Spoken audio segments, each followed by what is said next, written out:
Hello, happiness abounders, and welcome back. First things first, I want to apologize for missing Thursday and Friday's episodes. I was not feeling well. I was sick at home in bed, and so I didn't record. So that means we are continuing our theme week from last week, crossing over to this week, all about managing your energy. Specifically, today, I want to talk about your inputs. You've heard me talk about this before. You've heard me talk about it last Monday when I shared how we can manage our energy over time by focusing on the three foundations of water, food, and sleep. Two of the three of those are input items. So I want to focus today heavily on the things we input into our lives and how they can provide us energy or take energy away. And that can be anything from TV shows, music, food, water, or I guess hydration, etc. So stay tuned, let's check it out. So what does monitoring your inputs mean for energy? Just what I said. It means that there are certain things that we can do that provide us with energy and things that can take energy away. Now, I want to give you some examples. Let's say that I come home and I'm drained from a heavy day at work, and I come home and I sit in front of the TV and I binge watch a TV show for a couple hours before bed. Does that provide me with energy, or does that really kind of take energy away? Or is it a neutral zone?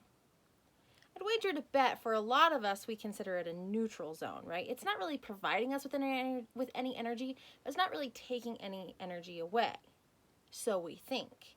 But if you sit down and you look at how emotionally invested you may be in said TV show, it can actually be a type of thing that takes your energy away, right? Because we're invested. We are emotionally involved. We are thinking about what is going to happen to this character. We are thinking about the storyline and what will happen next. We want to know what happens next. We cry when they have a hard moment. We're angry when something unjust happens to them. That takes energy. So as we sit down because we are overwhelmed from a hard day, because we maybe didn't manage our energy throughout the day, then we sit down in front of something that we think is a neutral, but actually also takes energy away from us. And chances are we stay up late because we're invested in the TV show, so we don't go to bed at the time that we wanted to go to bed, so then we get poor sleep, and then the next day we're kind of starting over, but with a lag behind because we didn't get such a good night's rest the night before. And it can start this cycle, all because we think that this is neutral instead of something to boost our energy. So the question then becomes, what things do you do? What are habits and things in your life, things that you are inputting into your senses, right? You're watching, listening, tasting, smelling, whatever it is, touching, any of those senses. What are those things that you are inputting into your life? And are they adding energy? Do they energize you? Do they make you feel better? Do they help you keep on going? Do they just kind of remain neutral, and so they're not really adding value, but they're not really taking anything away? Or are they taking energy away from you? And take a hard look at that in your life. Like I said, that can be in a huge realm of things. You may have heard me speak before about I have a slight garlic intolerance. And I've apparently had it my whole life. I remember being a little kid and going out to Italian food, and by the end of the meal, I'd ask if I could go sleep in the car because I just didn't feel very good. And never made the connection until I was about 25, when I went, I always feel really sick after we go out to eat, when we go out to eat nice food, which usually has garlic. And so I started testing to see if I would get sick every time I had garlic. And I wouldn't get super sick. It's not a full-on allergy. It's an intolerance. So I would get kind of sick in my stomach, and I'd get really, for lack of a better way to put it, really breathy. Like, just really sighing a lot because it was kind of hard for me to breathe, but not really. And my stomach just felt really bloated and ugh. And so I just was constantly like, the other part of it is it made my brain really fuzzy. Like I couldn't think. All I could do was be like, just breathe. just breathe. Now, granted, I could breathe, but it was just this, I can breathe when I eat garlic, but it's just this weird thing that makes my brain feel fuzzy, makes my stomach kind of upset. I get sick, I have difficulty focusing. And that's an input of food that really takes a lot of energy after I eat it, right? It doesn't provide any value, does not give me any like, let's go do this. It, in fact, kind of incapacitates me because I have to go lay down because I'm like, oh my gosh, and I need to sleep it off kind of thing. So it can be food that does that to you. If you have any intolerances or just maybe food that kind of makes you feel fuzzy in your brain. My husband does that with dairy, right? Nothing wrong with dairy. He drinks milk all the time, but he started to notice that when he does, he feels a little fuzzy in his brain.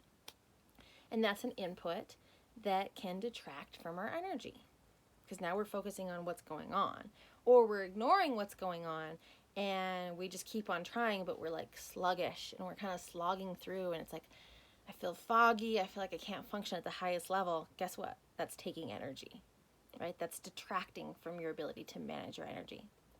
Now, here's a tricky one. What about music?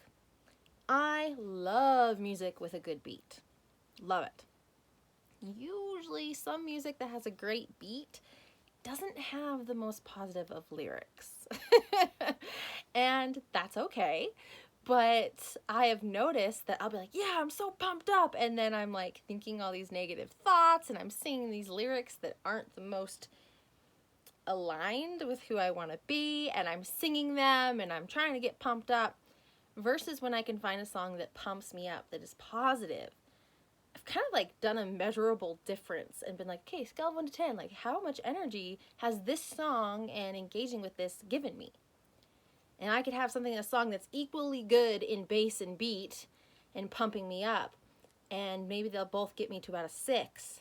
But if I have good lyrics to accompany that, that jumps me to an 8 or a 9, whereas I may jump maybe to a 6.5, maybe a 7 on the song that doesn't have the positive and encouraging and inspiring lyrics.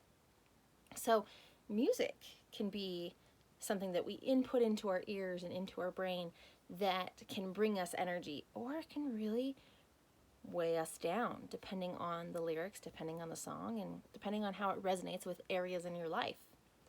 Another thing is, like I'd mentioned, water. I really mean hydration, right? If we're drinking soda and things like that all the time, sure, that's fine. Again, it is not my place to tell you what to eat or drink. I'm not a health or nutritionist expert. I only have what I've gone off of, what I've seen is when I drink something other than water, I may have bursts of energy and then I crash instead of having something that's more sustainable in managing my energy. So monitor your inputs. What shows are you watching and what value do they bring to your life? Are they providing you energy? What music are you listening to? What food are you eating? What hydration, what water or other things are you drinking? And really evaluate if they add energy to your life or if they take it away, and then make the appropriate adjustments.